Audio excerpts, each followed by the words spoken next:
जय गोमाता श्री संत रघुनाथ बाबा गोशाळा श्री क्षेत्र काजळा।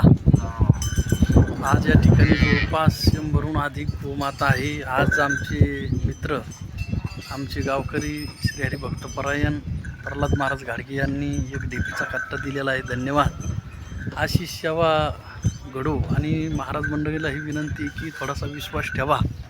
नुसतं बोलून चालत नाही कीर्तनामध्ये गोसेवा करा गोसेवा करा, तर करावी लागत असते। आणि आपल्या महाराजांच्या काही बऱ्याचशा गोशाळा आहेत त्यांच्यावर विश्वास ठेवून गोशाळेला मदत करत जा।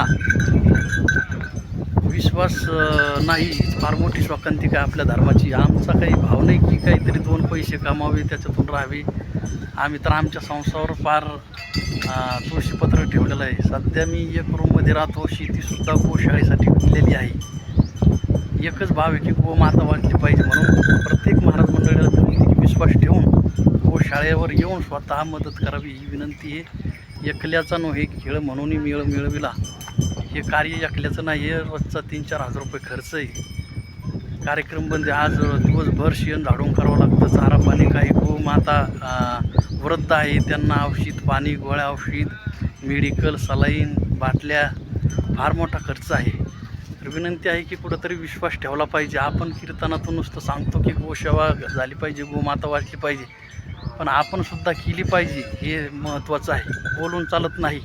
आपण बोलून जर करत नसेल तर लोक ऐकून काय करणार आहे। म्हणून हात जोडून विनंती आहे प्रत्येक महाराज मंडळींना थोडंसं गोशाळेवर ध्यान देऊन गोमातेला वाचवण्याचं काम केलं पाहिजे ही विनंती आहे। हात जोडून कळकळीची आहे।